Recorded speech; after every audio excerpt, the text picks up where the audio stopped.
আসসালামু আলাইকুম, সবাই কেমন আছেন? আলহামদুলিল্লাহ আমি ভালো আছি। আজকে পাকন পিঠা তৈরির প্রসেস দেখাবো। এটি খেতে বেশ মজা হয়। পাকন পিঠার সাথে আমরা কম বেশি সবাই পরিচিত। প্রথমে মেজারমেন্ট কাপের প্রায় 2 কাপ ডাল 3-4 ঘন্টা ভিজিয়ে রাখতে হবে। এরপর ডালগুলো খুব ভালোভাবে ধুয়ে নিতে হবে, যাতে এর মধ্যে কোনো প্রকার ময়লা বা ধুলিবালি না থাকে। প্রেসার কুকারে ডালগুলো দিয়ে ডালের উপর যেন 2 কর পরিমাণ পানি থাকে তা খেয়াল রাখতে হবে। 3-4টা সিটি বাজার পর ঢাকনা খুলে দেখতে হবে ডালগুলো পুরোপুরি গলে গেছে কিনা, কারণ ডালগুলো পুরোপুরি গলা ছাড়া পরবর্তী প্রসেসে যাওয়া যাবে না। এরপর ডালগুলোর মধ্যে স্বাদ অনুসারে চিনি, লবণ দিয়ে ভালোভাবে মিশিয়ে নিতে হবে। ডালগুলো হালকা ঘন হয়ে আসলে তার মধ্যে 3 কাপ চালের গুঁড়ো মিশাতে হবে। অল্প অল্প পরিমাণে চালের গুঁড়ো দিয়ে ডাল এবং চালের গুঁড়োটি ভালোভাবে সিদ্ধ করে নিতে হবে। এর কিছুক্ষণ পর চুলা থেকে নামিয়ে নিতে হবে।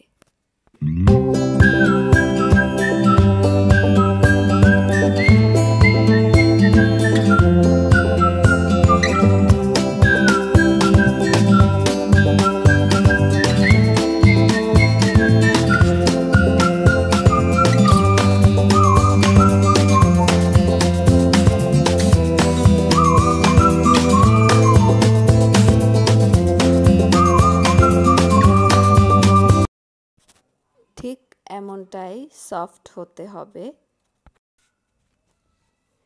এরপর খামিটিকে রুটির মতো করে ভারীভাবে বেলে নিতে হবে। পছন্দ মতে বিভিন্ন শেপে কেটে নেওয়া যাবে। নিজের পছন্দ মতো শেপ ব্যবহার করা যাবে, এতে কোনো সমস্যা নেই।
এরপর পিঠাগুলোকে কাটা চা চামচ, টুথপিক বা পছন্দ মতো সরু জিনিস দিয়ে নকশা করা যাবে। এখানে কাটা চা চামচ, কালো ক্লিপ চা চামচ দিয়ে নকশা করা হয়েছে। নকশা করলে বেশ ভালোই লাগে পিঠাগুলোকে আরও দেখতে। এরপর ডুবুর তেলের মধ্যে পিঠাগুলোকে ভেজে নিয়ে নিতে হবে। এক পাশ বাদামি লাল রঙের হয়ে গেলে অন্য পাশ ভেজে নিতে হবে। পিঠাগুলো ভাজার পর কালারটি বেশ সুন্দরই লাগছিল, আর পিঠাগুলো বেশ সফটও ছিল। উপর দিয়ে ক্রাঞ্চি, ভিতরে অনেক বেশি সফট ছিল। এর কারণ হলো উপকরণগুলো সঠিক পরিমাণে দেওয়া হয়েছে। মাশাআল্লাহ, পিঠাটি খাওয়ার পর আমার বেশ মজা লেগেছে।